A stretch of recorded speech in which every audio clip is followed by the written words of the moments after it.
Do the Pacers actually maybe have too many players for next year? How could that play into their trade deadline plans? Plus, an up-close look at Kam Jones' rookie season so far, a short little chat with him and more on the Noblesville Boom, all coming today on the Locked On Pacers podcast.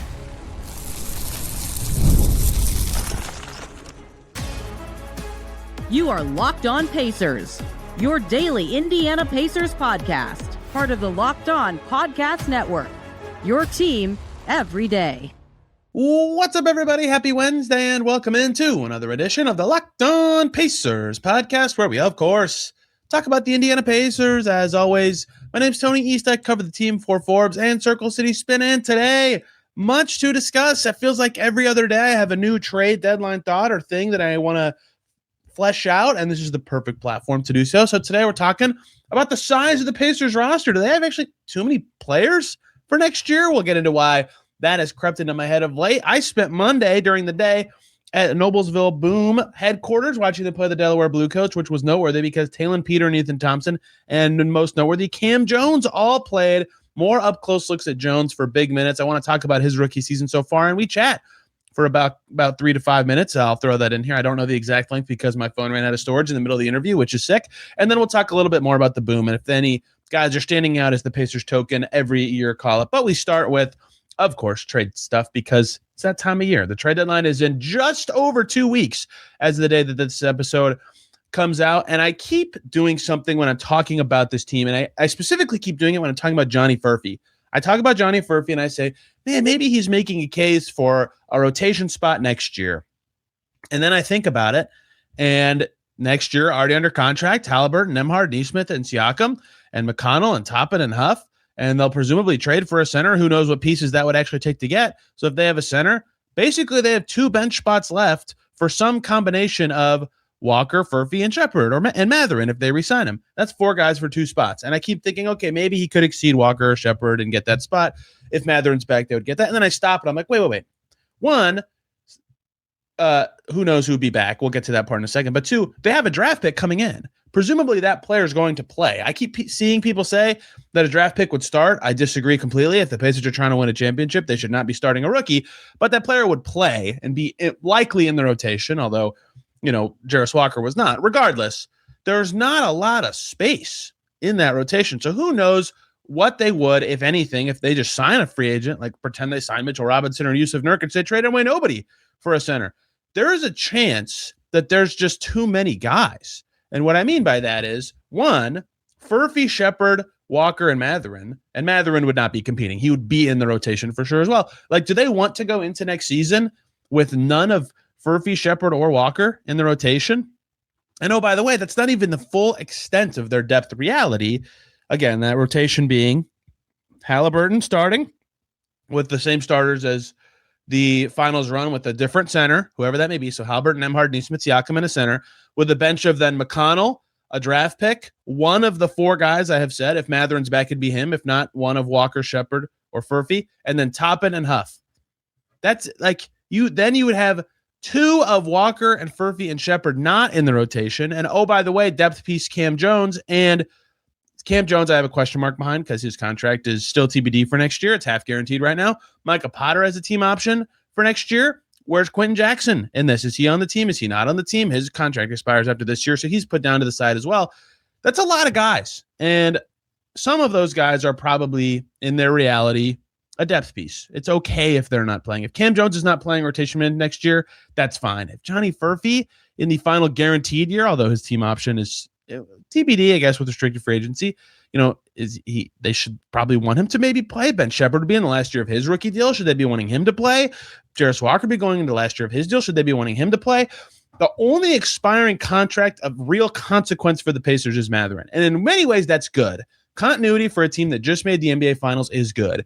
But I always trip over my own feet when I'm talking about Furphy's ascent and minutes, when I'm like, there might be no minutes available next year for anybody. And so I land on that point. And of course, their draft pick's a part of this. And then I start thinking again, well, wait a minute. Is that a case for moving some of these guys now? Because what is the point of having $5 million of Ben Shepard if he's not playing? And it's good to have young depth. I'm not saying like there's no point to that player, But the point of them is that they're good and should play. Not $8.5 million of Jarris Walker. If both those guys are not playing, is that just burning a hole in your pocket if you're the Pacers? And then I watch other teams. The Warriors played tonight, and Jimmy Butler tore his ACL 2 nights ago, and all this stuff, and they're like barely putting together a rotation. And then you watch Nuggets Lakers, and the Nuggets, half their team is hurt. And then I think back to November for the Pacers this year, and you think about the modern NBA, and you think, well, hang on. Depth has never been more important than it is right now. So you should want all these guys if you're the Pacers, right? These are kind of all competing goals to me that make me really wonder if there's some thought for the Pacers of right now, do they need to get ahead of their roster size for next year? They don't have a second-round pick. There was a couple years ago, if everybody remember, the year they drafted Isaiah Wong, Mojave King, and I can't remember who their other second rounder that was that year. I think it was Nembhard, right? They had so many picks that it was so obvious that they had too many, and they ended up trading a first for a future first, and if you don't have the roster spots, sometimes you have to think and get ahead of it. And they're not going to run out of stuff. Like they could very easily, with their current team, do nothing, re-sign Mathurin, have their draft pick, take Micah Potter's roster spot, dust your hands off. There you go. 15 guys and you're done. And that would be totally reasonable and fine to me. But Quentin Jackson would be gone. He cannot sign a 2A next year. If they want to give him a promotion, someone else has to not be on the team to do that. If they would like to keep Kam Jones, that's great. They probably should. He's on a cheap deal. That's a roster spot filled up. Who is filling these roster spots for their team next year? You can only have 15 players. You cannot exceed that. So even if they trade 2 guys for a center or 3 guys for a center, you bring in a draft pick, you promote Jackson, you filled like almost all those already, and the center is one of the spots that comes in. So I think right now, it's not a crunch. They don't literally have too many things. They don't have too many resources, but they are at about the limit of what they can have in their orbit or in their ecosystem as the Pacers and have it make sense. It's not like if you get one more thing in the door, you have a situation where somebody either pretty good or halfway decent or certainly somebody with potential that you want to give minutes to who just isn't playing and isn't even like close to playing. They're too far away. They'd be 2 or 3 injuries away. It would be fine to me if you're the Pacers and you go into next season thinking one injury in Johnny Furphy is in the rotation, right? That's fine. That's probably a fine spot for Furphy to start next season at. But if he's 2 away or 3 away, like what's the point of the development if he's not even going to be any sort of help? And so they just have a lot of stuff. And the counterpoint to that would be what I already said about depth. But the counterpoint would be, well, the trade deadline's in 2 weeks. Is there actually value in trading something of moderate value but low value for something of less value and a draft pick that's like down the road, just so you have your roster spot in more order, and then you have more room to add a veteran that maybe doesn't need to play but can if they need to, or if you end up with a second-round pick, great, you can roster them on your team, or you're not as worried about losing a different young player because you have a different one coming in the door, right? Is there value in getting ahead of their roster spots or being more willing to do a 3-for-1 or 4-for-2 trade if possible? That's always very hard to actually do because the other team has to be able to take in that number of players in the trade.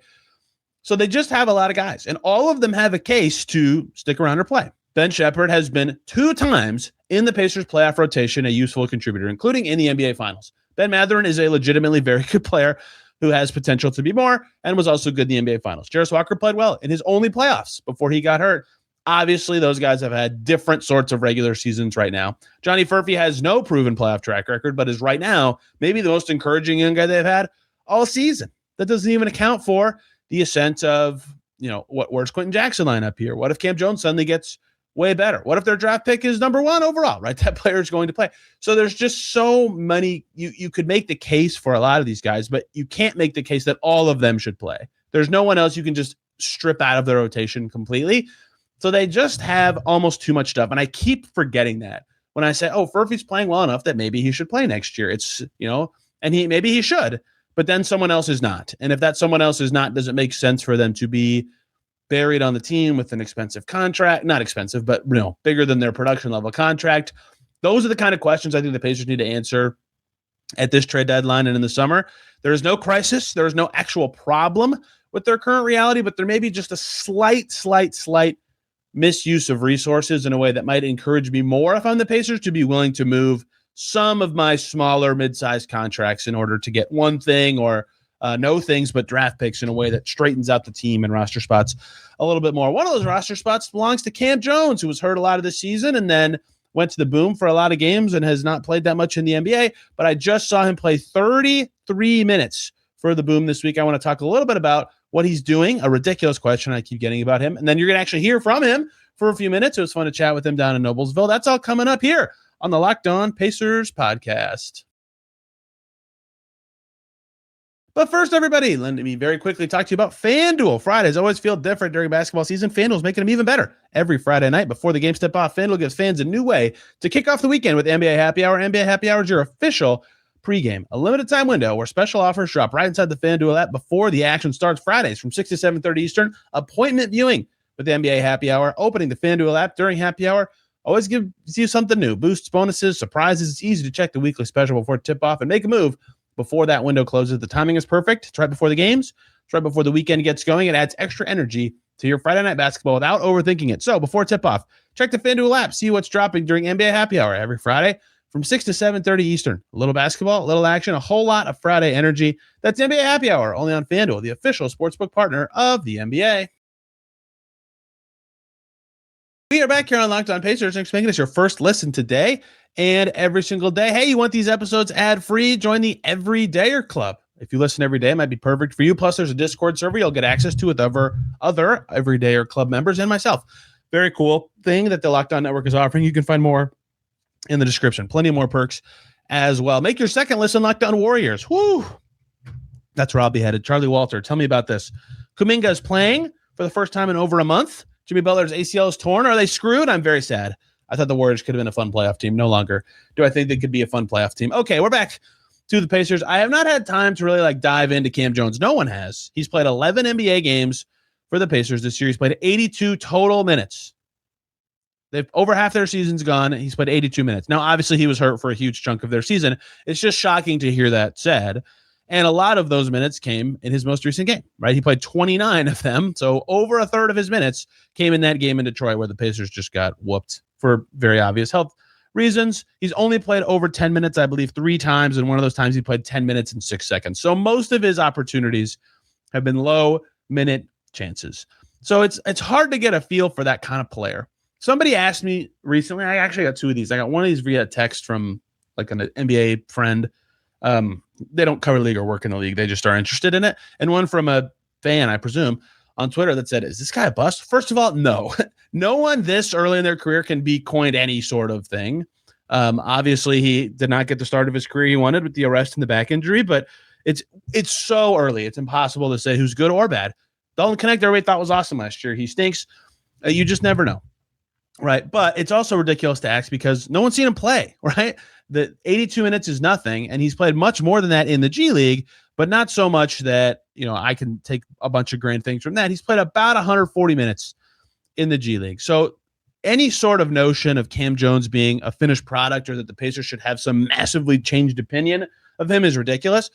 Quite frankly, it's clear what he's developing and what he's working on. So seeing him in person, 2 things have stood out to me in particular. And I've kind of described this already with him, but I wanted to hammer in on it. The jumper isn't a thing for him or hasn't been yet in the G League level. He's at 22% on 3.6 attempts per game, but he makes his 2s at a pretty high level. So he's still shooting 49% from the field.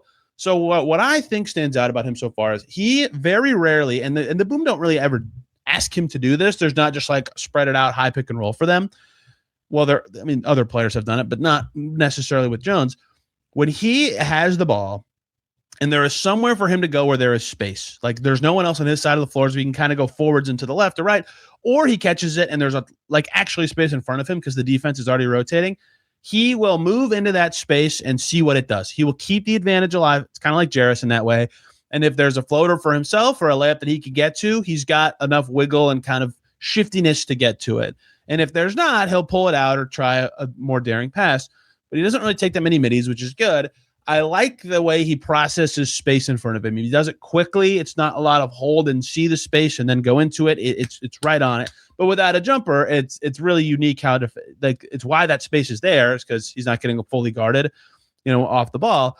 But he is really shifty and he can get places on the floor with the ball once he starts an attack. And I think that's a good thing for a base for him. But I think the next thing I want to see when he gets G League assignments is like, do what I just said. Can they just spread it out and let him run some pick and roll where the space he has to create it? He has to get downhill faster than his man or faster than a big, or he has to read someone rotating from the weak side or somebody sliding under the basket and he's got to hit the strong side corner. Like, I want to see those reads because his passing is the other thing that stood out to me as somewhat of an impressive thing. The game I was just at, they played the Bluecoats. He had 8 assists. He had 2 very early. It was like the first 4 baskets of the game. He either scored or assisted on all 4 of them.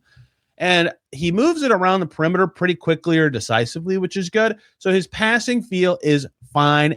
It's not like, I always use this comp of the Darren Collison assist. Darren Collison got a lot of assists. None of them were like challenging, daring passes. He just threw it to the next guy, and if that player scored, he'd get an assist. That's still good. Darren Collison did not turn it over very often. He was a good caretaker, get your offense initiated guy. Kam Jones is more daring than that. If you just saw Pacers Pistons, you saw him throw 2 gorgeous, in the same quarter, lefty overhead passes to the opposite corner from the left side of the court. And I thought, whoa, look at that. Kam Jones exploring his creation bag a little bit. So I know there's some passing in there. The defense is impossible to evaluate in the G League. No one's been on the team for more than any amount of time. But you can tell so far, at least to me, that the same kind of guy that we talked about coming out of the draft, a more so combo guard for a while, who finally played point guard last year, certainly has more combo-y gets a shot kind of skills. When he knows that something has been set up for him, he knows how to get to the shot and make it from there. What he needs to develop and what he got better at as a senior and has shown some of is actually creating the shot himself, for himself or others, and against better defenders. That is the challenge. After Boom Bluecoats, I got to talk to him at his locker for a few minutes and record it, which was very nice. Unfortunately, like I mentioned earlier, I didn't even realize that I just had a million like other interviews on my phone that I hadn't deleted from my folder. So I ran out of storage mid-interview, so it cut off. So you get about 3.5 minutes here of hearing from Kam Jones about his season so far, stuff he's learned from the Pacers, and so much more. This is the second time in a row I've watched you where the second half is more productive for you. Do you feel like that is coincidence, or do you have an element to your game of when you feel out or opportunities come, it becomes easier for you to find those kind of opportunities? Yeah, I would say I just let the game come to me whenever that, may be. I'm just trying to make the right play every time, whether it be scoring, hit my teammates.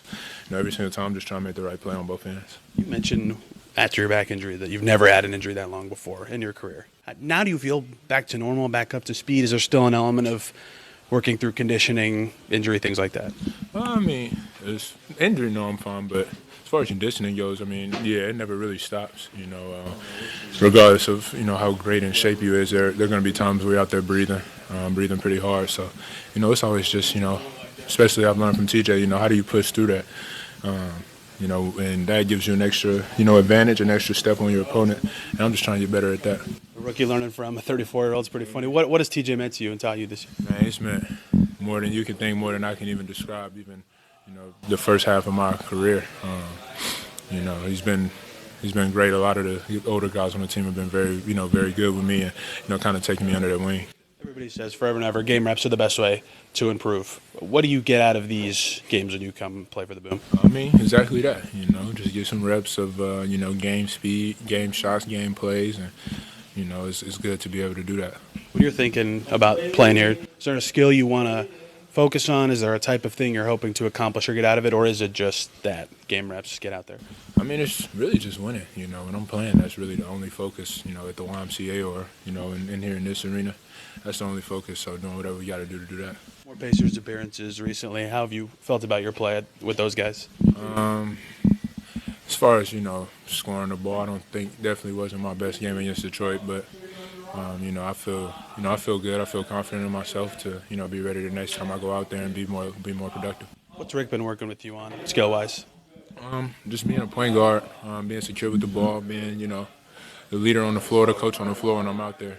A lot is asked of that position for that team, whether it's initiating, getting guys into stuff, getting into the paint. Jenny loves to say paint's a great.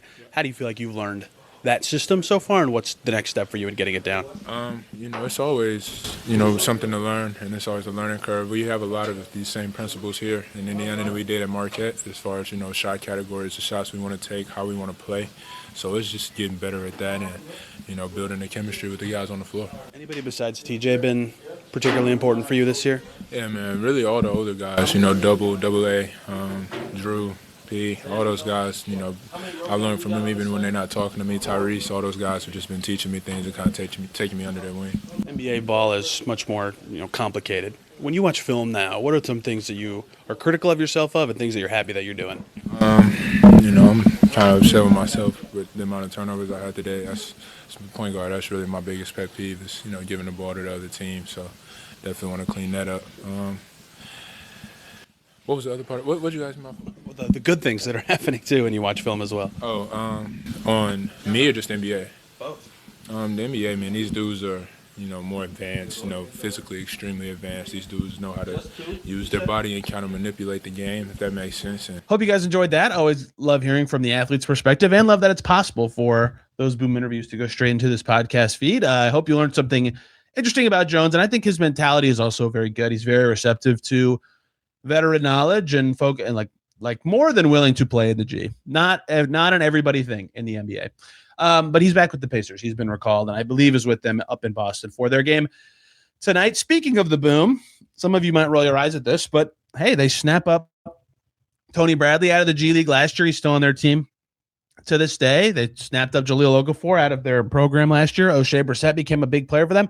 Who's been popping for them? Who could the Pacers call up? Will it matter? This year, we'll even have a roster spot to do so. We'll talk about that to close out today's Locked On Pacers.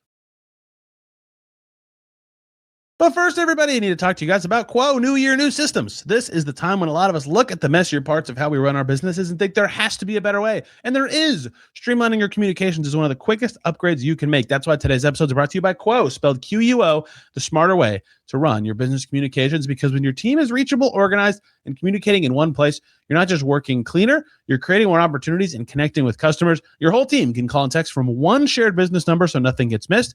Everything and everyone sees the full conversation thread, which makes replies faster and more personal. It works right from your phone and your computer. You can even keep your existing number, and Quo's smart AI tools automatically log calls, summarize conversations, and highlight the next step so details never slip through the cracks. It's no surprise. Quo is the #1 rated business phone system on G2, trusted by more than 90,000 businesses, from solo operations to growing teams.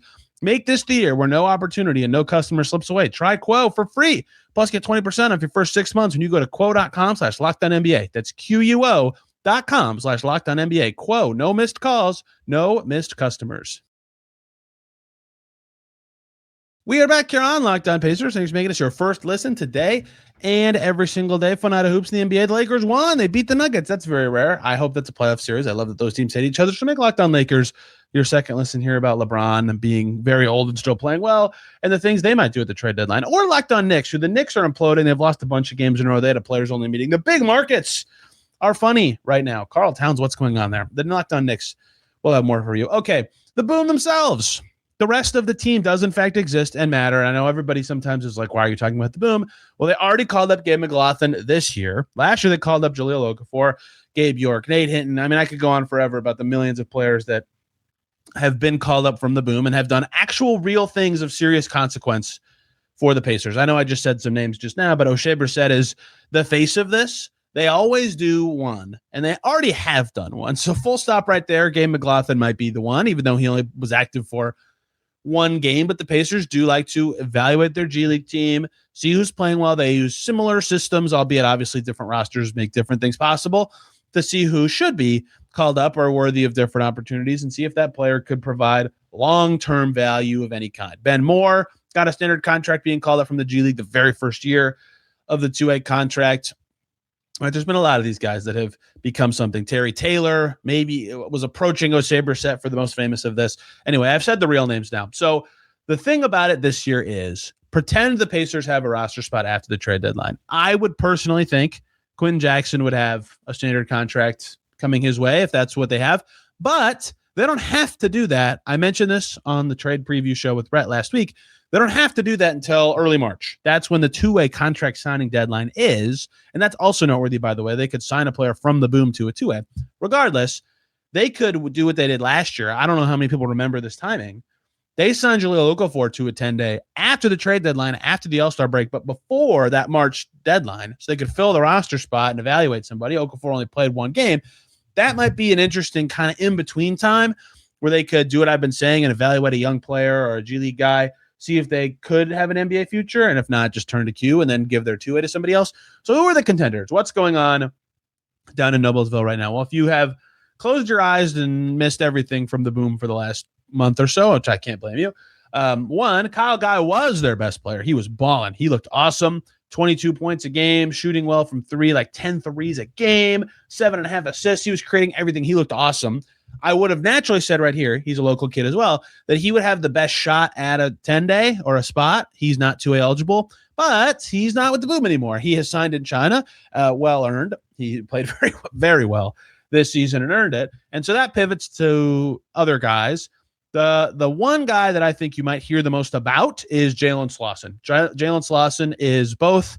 He played for the Kings before. He has NBA experience. He is 2A eligible. He just does a lot of stuff, right? He's averaging over 20 points a game, which is important. 48% from the field. He has like some wiggle to get to the basket. He makes just enough of his threes for it to feel like a real shot. 6.5 rebounds a game is nice because he's like a perimeter player.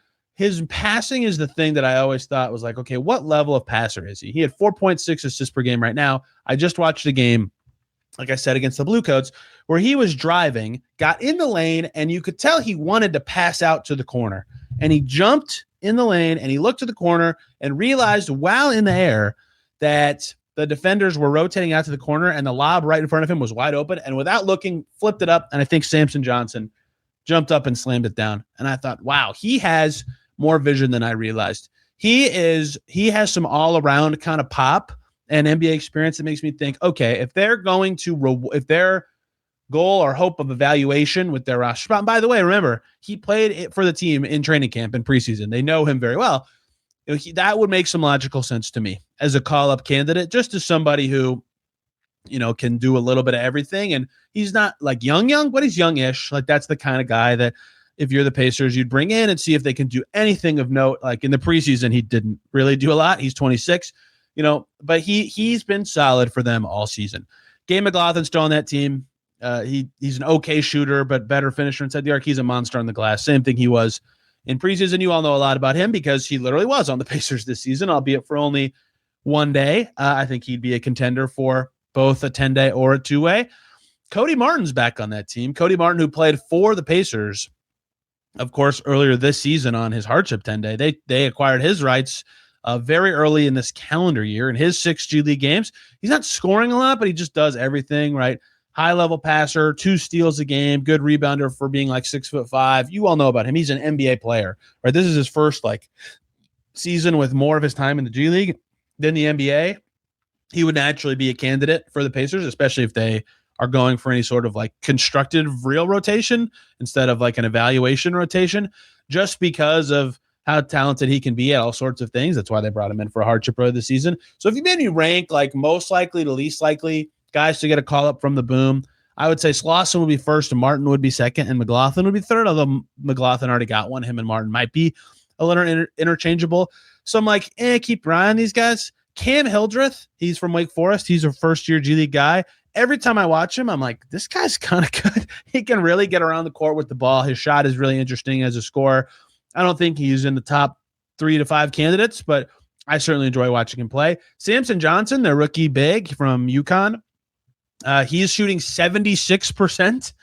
Granted, every shot he takes is right at the basket, but he can really finish. He's an okay rebounder, really good on the offensive glass. That kind of production from a big man is, of course, worth keeping an eye on. And, of course, Quentin Jackson and others have been good down there. Last thing to talk about with the Boom is the 2-way guys. And Ethan Thompson, I have talked a lot about with the Pacers. He started off awesome. It's very clear that he has NBA skills, but it always would bother me that just nobody would guard him on the floor, and he wasn't shooting enough to provide enough value, and that was the case. And then you watch him in the G League and you just immediately get it. It's he is unstoppable of a score at that level. 53% from the field, 57% on 9 threes a game in his 4 G League games for the Boom. That's obviously unsustainable, but that dude is an A++ G League scorer. It's ridiculous. So I think that naturally, if he gets more NBA chances, his percentages will go up, but he's not flashed that level of scoring in the pros yet. Quentin Jackson played 1 G League game. He looked great, as he does. He had 14 points because he got to the line a gazillion times. Taylor Peter, though, has been interesting in that he's shooting pretty well. 39% on 9 threes a game is good, but there's just something kind of missing. He's not making a ton of twos or even taking that many, like 3 a game.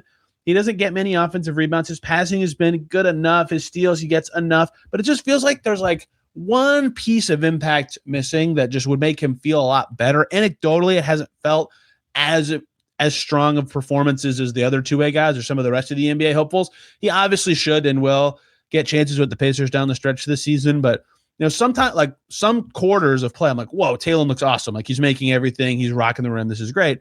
And sometimes you just are like, oh yeah, Taylor's out there. Like he's not doing a lot. And I think for me, it's the level of option that he is. When he is a featured point, has the ball a lot kind of guy, he can pop and find his rhythm and look good. When he's like deeper in the options, because there's a lot of other assignees, he doesn't look quite as good.